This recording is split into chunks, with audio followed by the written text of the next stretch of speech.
रजीम बिस्मिल्लाहिर्रहमानिर्रहीम अल्हम्दुलिल्लाहि रब्बिल आलमीन सल्लवातु सलाम सय्यदुल मुरसलीन। सब तारीफ सब वाखाण सब तौसीफ उन्हें हकीकी मालिक जे लाइ जंहिंखे असांजा सजदा रुकू सुहन था। उन बैत खरबे अरबे दुरूद और सलाम उन हस्ती ते जेको रहमतुल आलमीन खातमुल अंबिया सरदार मुरसलीन ऐं तव्हां असांजे हिन महफ़िलनि जा मेज़बान ऐं महिमान। मुंहिंजा हिन महफ़िल मंझि इंतहाई क़ाबिल एतिराम ऐं मुंहिंजी मोहब्बतनि जो सरमायो मुंहिंजा अमी दोस्त जेकी हिते पहुता आहियो परे परे खां ऐं हिन महांगाई वारे दौर में भाड़नि ऐं टेम्परेचरनि ऐं हालातनि जे पस मंज़र बि तव्हांजे हेॾे वॾे अंदाज़ में पहुचण ते बि तव्हांखे भलीकारूं बि आहिनि। उन बैदि असांजे एजीक्यू वेलफेयर जा उहे इंचार्ज सरवाण उहे अॻवान ऐं उहे दोस्त जिन हिन महफ़िल में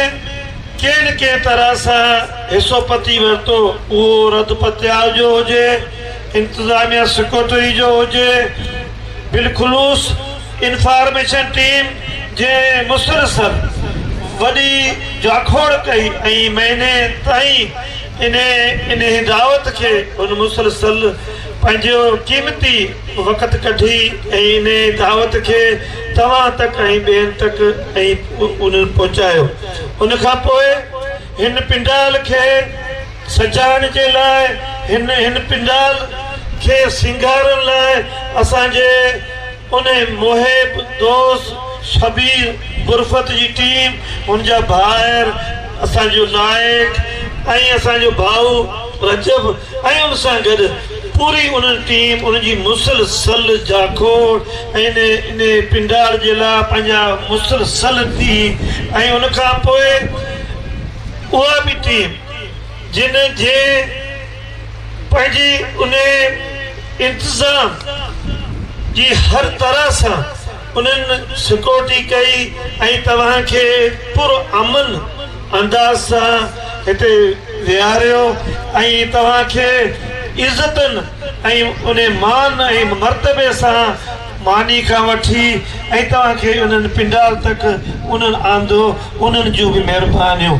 उन्हनि जे खां सां तव्हां सभिनी हाज़रीन नाज़रीन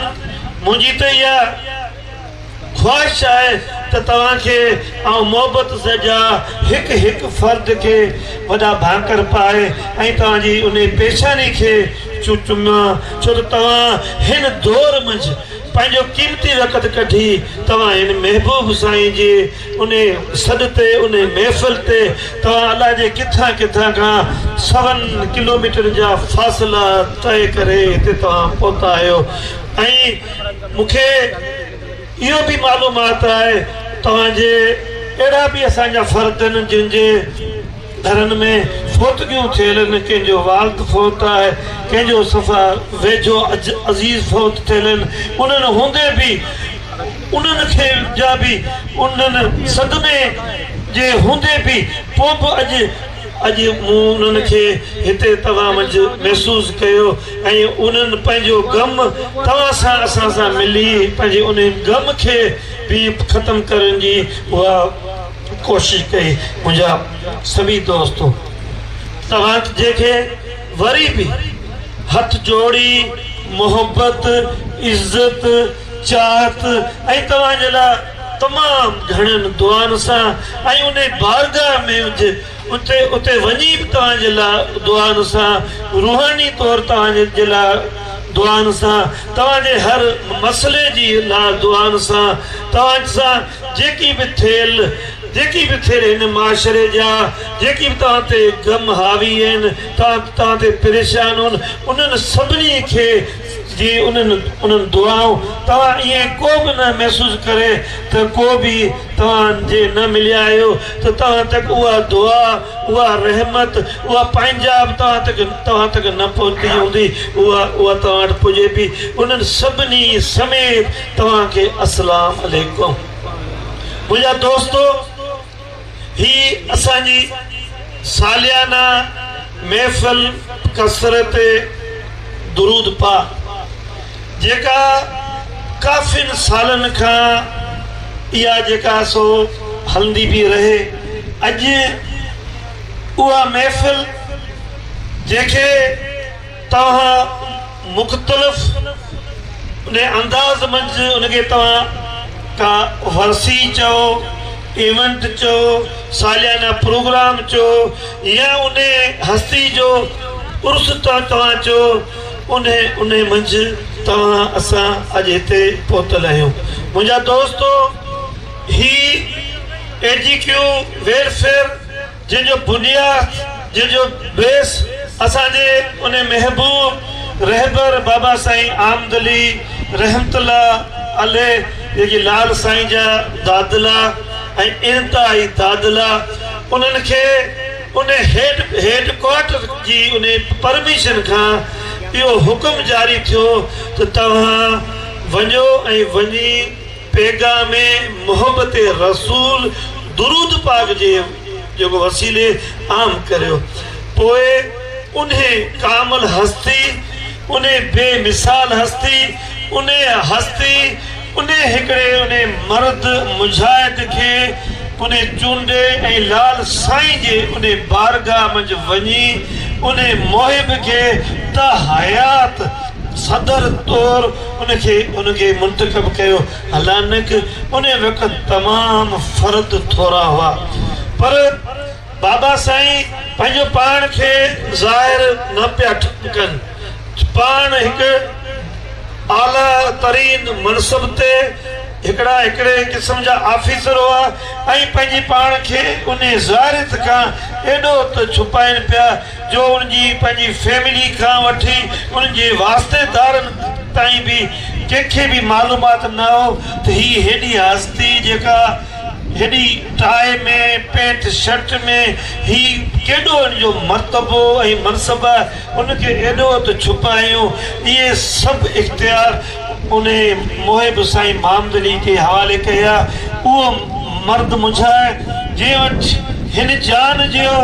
को बि ज़ाहिरन असबाब सरमायो त न हो, पर उन वटि इश्क अनमोल हो, अणमट हो। उन वटि हिकु जाखोड़ हुई, हिकु हौसलो हो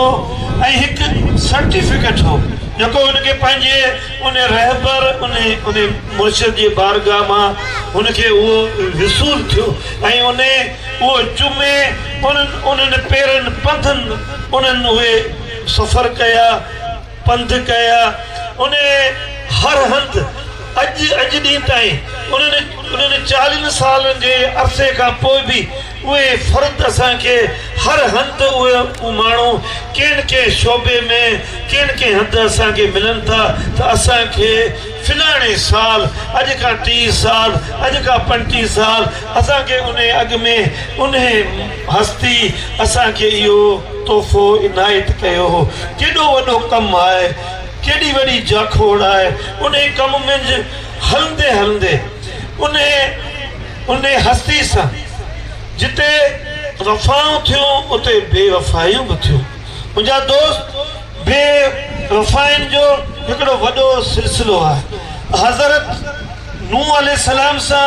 पंहिंजे पुट बि बेवफ़ाई कई। इहे बेवफ़ाइनि खे